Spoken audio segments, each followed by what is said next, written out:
اور پھر دیگر واقعات کا بھی ذکر ہوتا جائے گا۔ خاص طور پر یہ آیت جس کا یہاں ذکر ہے، اس کا منظر یہ ہے کہ جب چاروں طرف سے دشمنوں کے لشکر نے مسلمانوں پر حملہ کیا تو اس میں بہت سے مسلمان شہید ہو گئے، جن میں حضرت مصعب بن عمیر بھی تھے، جن کی شکل نبی کریم صلی اللہ علیہ وسلم سے ملتی جلتی تھی۔ اس سے کچھ لوگوں کو یہ شک ہوا کہ شاید نبی کریم صلی اللہ علیہ وسلم شہید ہو گئے ہیں۔ یہ بھی کہا جاتا ہے کہ شیطان نے یہ بات عام کر دی تھی، یہ افواہ اڑا دی تھی، یعنی شیطان نے چیخ کر کہا کہ محمد صلی اللہ علیہ وسلم شہید ہو گئے ہیں، اور یہ خبر ایسی تھی جیسے جنگل کی آگ ہو، یہ ہر طرف پھیل گئی، جس کی وجہ سے مومن صحابہ غم کے بارے نڈال ہو گئے اور ان کے اندر لڑنے کی سکت نہ رہی۔ اس موقع پر اللہ رب العزت نے ارشاد فرمایا، وَمَا مُحَمَّدٌ إِلَّا رَسُولٌ، نہیں ہے محمد صلی اللہ علیہ وسلم مگر ایک رسول صلی اللہ علیہ وسلم جو اللہ کا پیغام لے کر آئے ہیں۔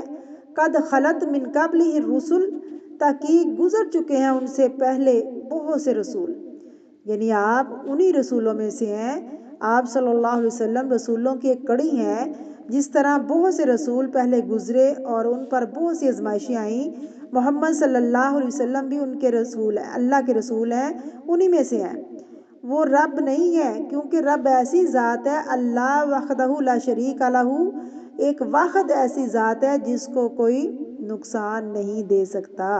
جہاں تک مخلوق کا تعلق ہے، اس میں کوئی نیک ہو یا بد ہو، پیغمبر ہو یا غیر پیغمبر ہو، اس پر تکلیفیں آ سکتی ہیں، ان پر آزمائشیں آ سکتی ہیں، لوگ ان کو نقصان دے سکتے ہیں۔ تو یہاں پیچھے پیغمبروں کی مثال دی گئی ہے، اور پچھلے پیغمبروں کے بارے میں ہم پڑھ چکے ہیں کہ بنی اسرائیل نے اپنے نبیوں اور پیغمبروں کے ساتھ کیا کیا تھا۔ نبیوں کو ناحق قتل کیا، لاتعداد تھے جن کو قتل کیا گیا۔ فرمایا اس سے پہلے بھی بہت سے پیغمبر گزرے تھے، نبی گزر چکے ہیں کہ جن پر موت واقع ہوئی ہے، جنہیں قتل بھی کیا گیا۔ آفا اماتا، کیا پھر جب وہ فوت ہو جائیں، کون؟ محمد رسول اللہ صلی اللہ علیہ وسلم، او قتلا، یا قتل کیے جائیں، انقلب تم، تو تم لوٹ جاؤ گے، تم پلٹ جاؤ گے۔ کہاں؟ علی اعقابکم، اپنی ایڑیوں پر، یعنی پھر تم کفر کی طرف واپس چلے جاؤ گے، الٹے پاؤں پھر جاؤ گے۔ انقلبہ کا لفظ یعنی اس کا روٹ ہوتا ہے قاف لام با، قلب، قلب کا مطلب ہوتا ہے پلٹنا۔ آپ دیکھیں کہ انسان کیسے چلتا ہے، آگے کی طرف چلتا ہے نا، آپ ایک قدم اٹھاتے ہیں تو دوسرا، پھر تیسرا، پھر پہلا، پھر دوسرا، اسی طرح آپ بغیر کسی مشقت کے چلے جاتے ہیں۔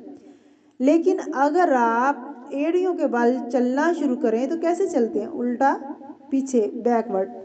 جب انسان بیکورڈ چلتا ہے تو پھر کیا ہوتا ہے؟ جب آپ پیچھے کی طرف چلتے ہیں تو کیا ہوتا ہے؟ گر سکتے ہیں نا آپ، امیجن کریں کہ گر سکتے ہیں، کیونکہ آپ کو نظر ہی نہیں آ رہا، آپ کا بیلنس بھی نہیں رہے گا، ہو سکتا ہے آپ کسی سے ٹکرا جائیں، ہو سکتا ہے کہ آپ کسی گڑھے میں جا کے گریں۔ تو یہاں مراد کیا ہے؟ اسلام سے پھیرنا، یا اسلام سے پھرنا۔ اگر کوئی اسلام سے پھرے گا تو گڑھے میں ہی جا گرے گا، اور وہ جہنم کا گڑھا ہے، عام گڑھا نہیں ہے۔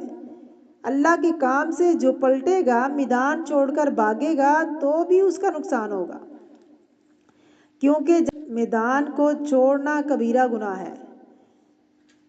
اور تو فرمایا آپ نے، کیا تم محمد کے لیے جنگ کر رہے تھے؟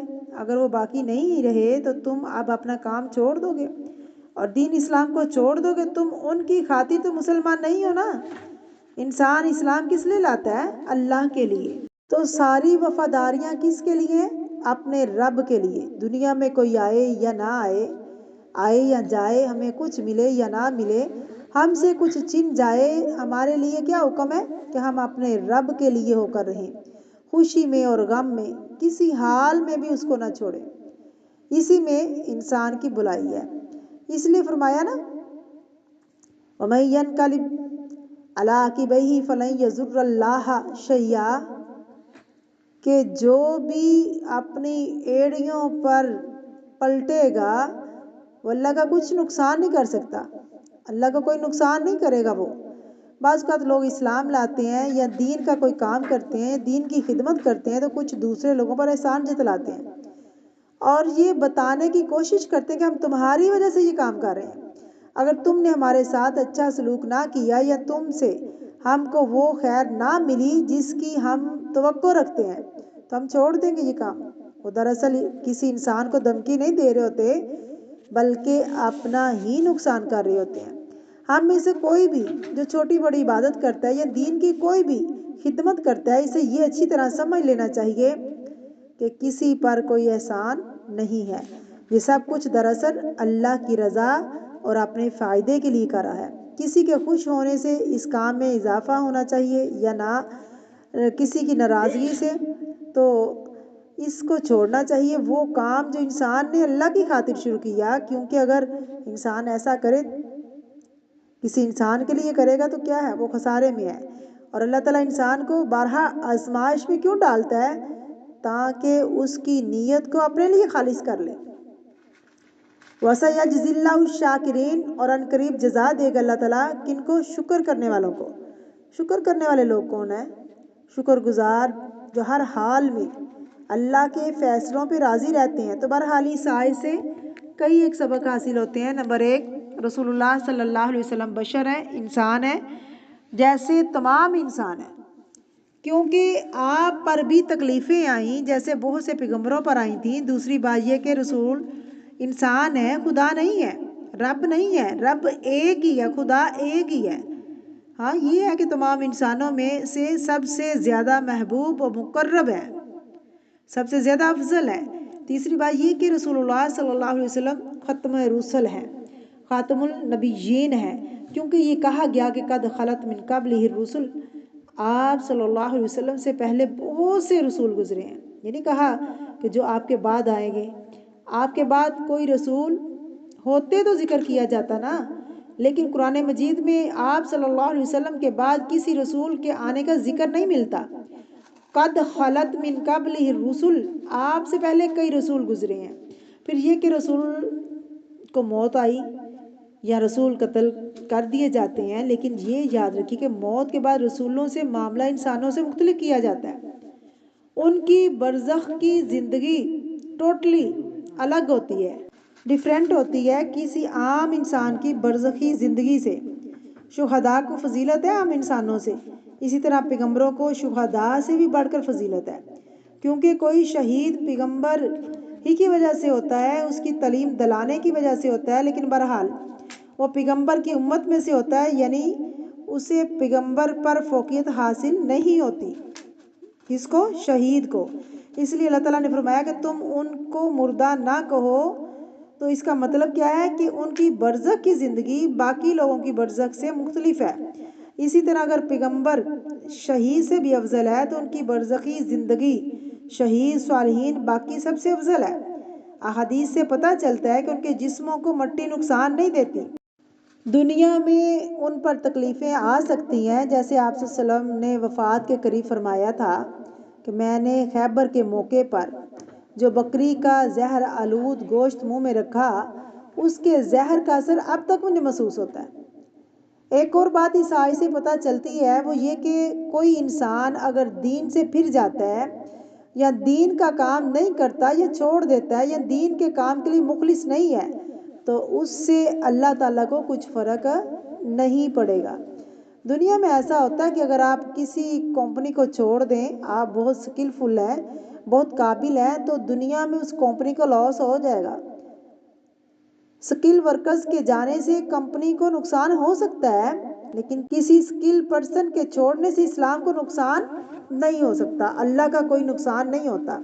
اللہ بندوں کا محتاج نہیں ہے، ہم سب اس کے محتاج ہیں۔ ہمیں ضرورت ہے کہ ہم اس کے دین کی خدمت کر سکیں، اس کو ہماری ضرورت نہیں ہے۔ اگر کوئی خوشی کے ساتھ اللہ کے دین کی خدمت کرتا ہے ہر حال میں، تو اللہ ایسے لوگوں کا قدردان ہے اور اللہ تعالیٰ ان کو بہترین جزا دے گا۔